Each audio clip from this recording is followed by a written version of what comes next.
Today I'm going to walk you through the editing of this image.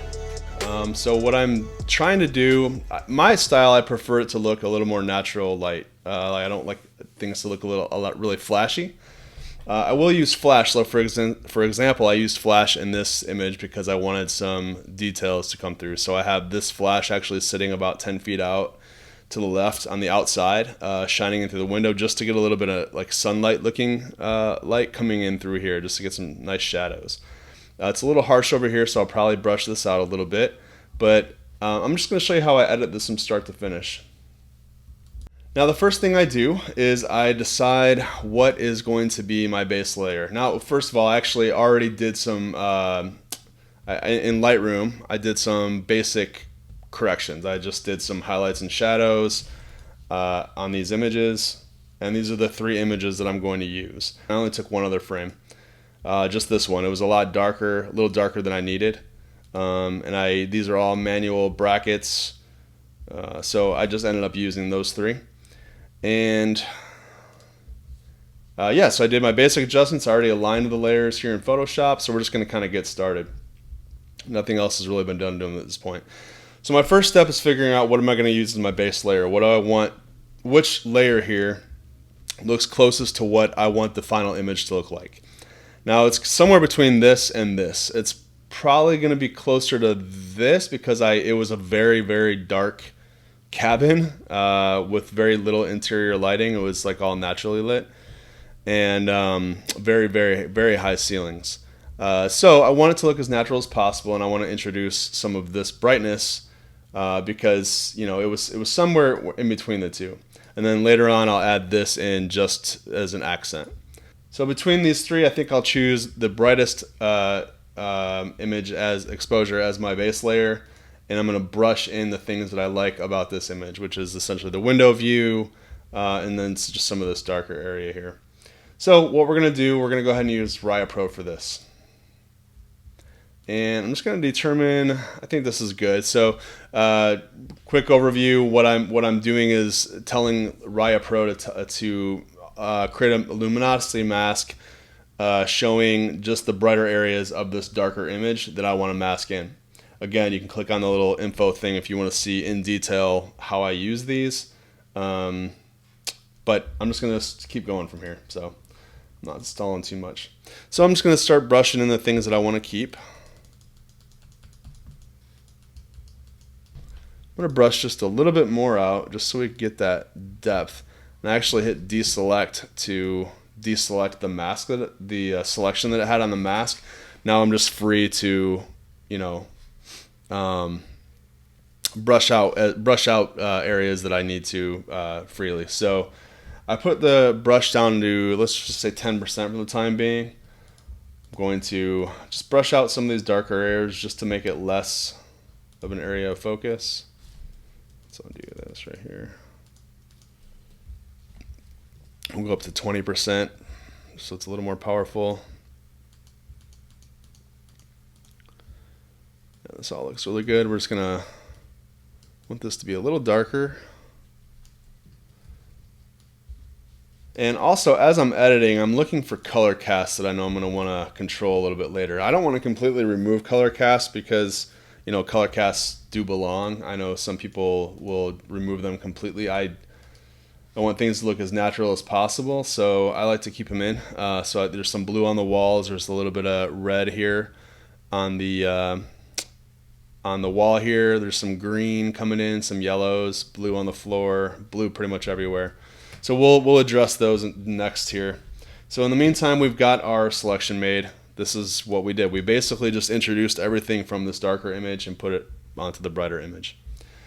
So I'm going to go ahead and introduce the flash frame now. And all I'm going to do with this really is I'm just going to bring it down a little bit. So I want it to be very subtle. I want it to look natural. And I'm going to add a mask to this. And I'm just going to subtly brush some of this brighter, this harsher area out. Because when I do this, you can see there is that's there, but it's just this flash is creating a little bit too harsh of one. So I'm just going to brush that all together. We don't need any of this looking flashy. It's really just, don't need any of that looking flashy. It's really just this area and the floor right here that we were aiming for. Maybe a little bit on these windows, just a little touch on there. So let's go down to 10% actually. Maybe just brush these out slightly just so they're not as harsh. Looks good. And I think we're pretty much there. Now it's just a matter of doing some cloning, getting like this little wall plate out. There's some little specks of dust and other things that I want to take out. So I'm going to do Command Option Shift E, which gives me a flattened image of everything that I created. And let's see here. We'll do Patch Tool. So I'm going to hit Shift J, which will toggle through all the different healing and patch brushes. That looks good. We'll hit Shift J again to toggle back to the healing brush tool, and we'll just get out some of these little specks that are on the floor and on the wall.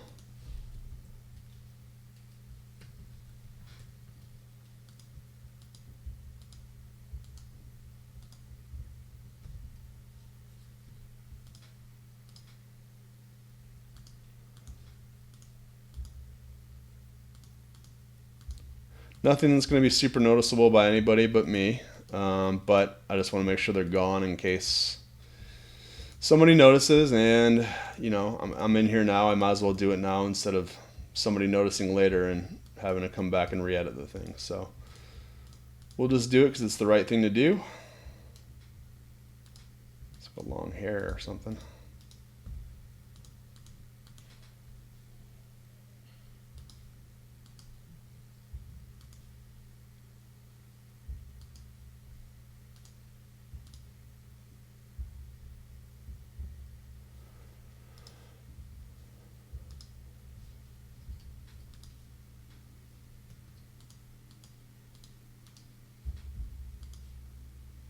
Alright, it's looking pretty good. I know there's some spots on the fireplace that I'll need to touch up soon here. We'll get there in a minute. Probably do that last actually.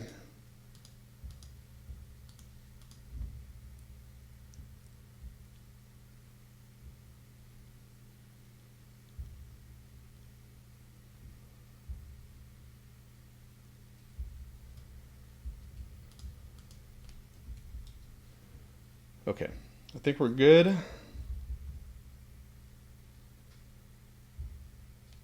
Guess there's a spot right here.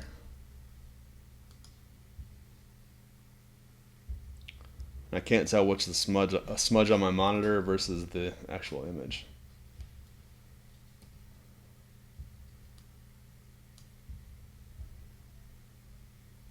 Okay, so let's go ahead and clean up the fireplace itself because that is the subject of the photo.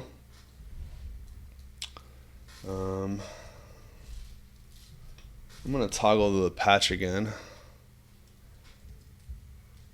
I'm actually going to do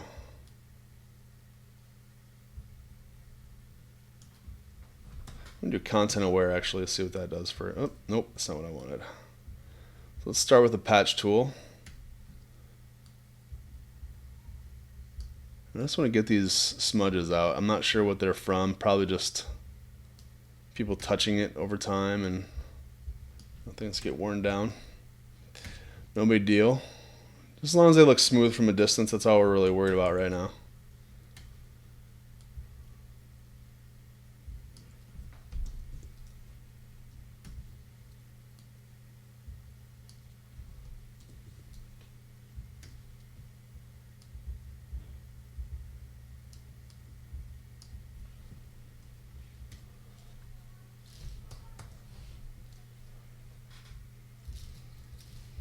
I'll toggle back to the healing brush. Let's get these little specks out here.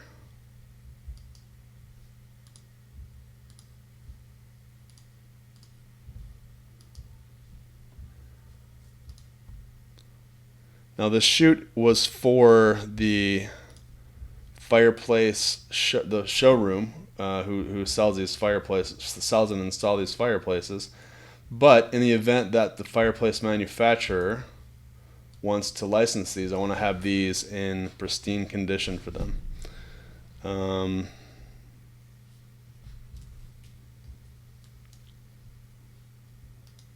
Pristine in my eyes, at least. They may have higher standards, and you may have higher standards depending on who you are that's watching this.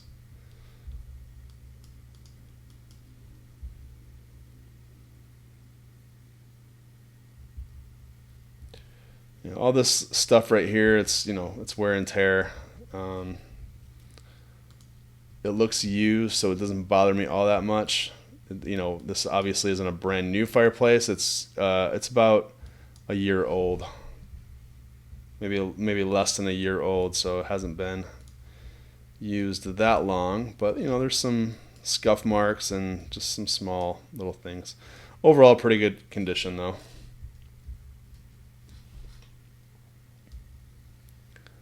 Let's go ahead and do this patch tool.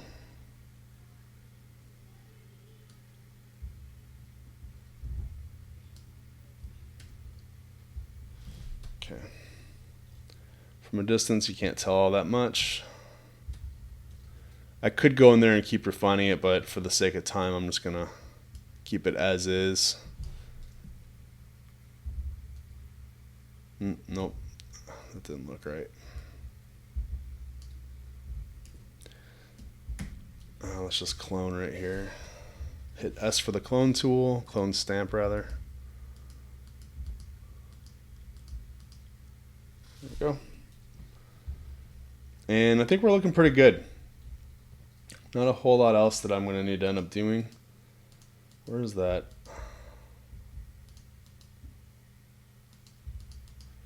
Okay, that looks pretty good. So that said, I think it's pretty much done. I'm just going to kind of do one more scan through before I do. I still have to, oh, there's something right here. What's that? We're not going to worry about all the little scuff marks on the wood.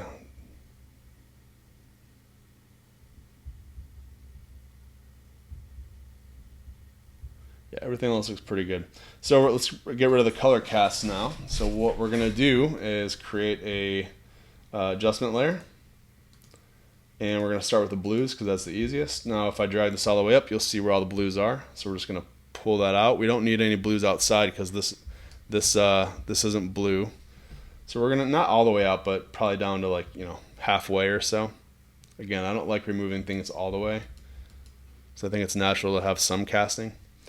So there's that. I could switch to reds right now and pull the reds out, but I'm not going to do that. I'm going to create a whole separate adjustment layer for the reds. So just to see where the reds are at, pretty much on these walls here, that's kind of where I want to get them out. I'm going to pull these out subtly. I don't want them to pull out too much, just a little bit. I also have to be mindful that I don't want the blanket. This is kind of a signature red for this company. So we're going to brush this red back in because that's fine being there. And I think there was a little bit of green right up here, so we'll just add another adjustment layer for the greens. Yeah, it's very subtle. I'm guessing that's yellows, so let's bring the yellows out as well. I'm going to combine the greens and yellow layers because it's basically tackling the same area right up here. So you can see, taking out the color cast all the way, it just looks, it just doesn't look right. So what I'll do here is I'm going to invert this so that it doesn't take out the color cast at all, and then I can just hit my B for brush and brush out the areas that I don't want, which is right here. This is actually the red layer, and I didn't here. Actually, let's. You know what? I did this wrong. I should have inverted this one as well, because I don't want everything in the red layer to be removed. So let's brush this back in. There we go. And I just want to brush the things out that I don't want. So there was some in here. We'll get rid of that. It's just a little bit. This might even been some magenta, so we're going to click on this, switch to magenta. No, not much magenta happening.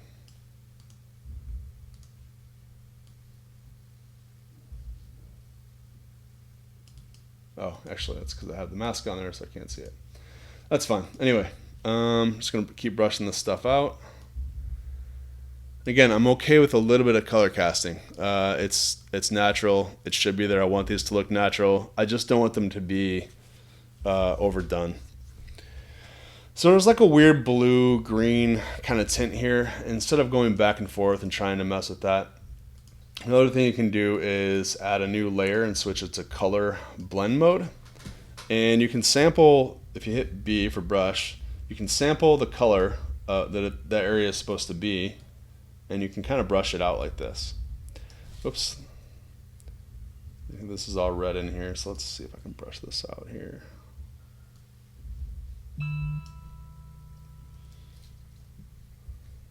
No, it's not going to work. Okay, so we'll just B again. We'll select this area just to make it a little darker. This is another way you can remove color casts. It's when you can't get those stubborn ones out when this comes in handy. Probably sample from right here.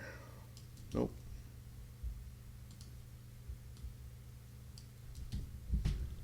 Yeah, like this red one's a really, it's like a red, orange, it's like a little bit of everything. And technically it should be there because it's all reflecting off of this. And there's also a red light above.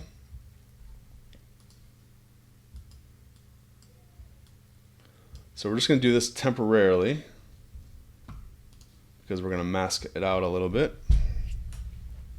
We've got this over here, which is not right. Brush that out. That's all I'm really noticing for the time being. There's this green here on the windowsill, but I'm not going to go any further on that because, again, that should be there. There is green out there after all. So yeah, I think I'm okay with this. This should be this color up here. So now I'm going to just bring I need to brush out a little bit of area that I messed up right here, right there.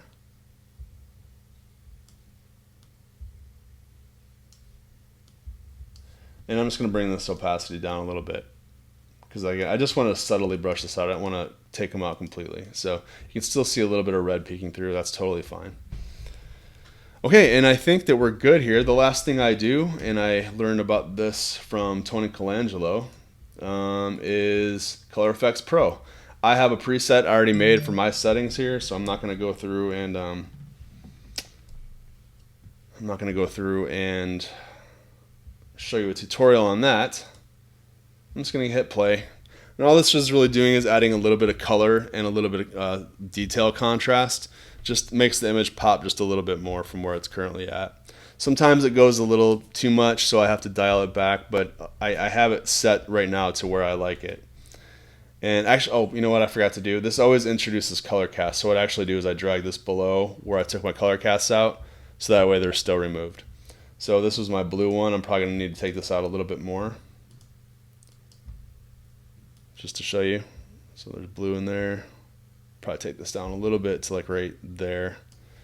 So as you can see, adding this just added a little bit of contrast, a little bit of color pop to it. It probably did it a little bit too much. I'm just going to bring the opacity down a hair. And overall, I'm happy with this image. I'm going to play with my crop a little bit because I might want to... I don't like all of this, but I do like this blanket. So this area is just really distracting. I should have put something right here or figured something else out, or maybe a different angle. It's just too much negative space right there. I don't really like that. I would rather this be directly in the thirds, so I could bring this over a little bit because we don't need to see all of those windows. And I could bring this down a hair. And maybe bring this up just a hair. So that's better. So I think we have a final image. Let me know if you have any questions or if there's anything that I did that you think I could do better, or anything I don't know. And if you know anything about Lumenzia or Raya Pro that I didn't cover. Thanks for watching.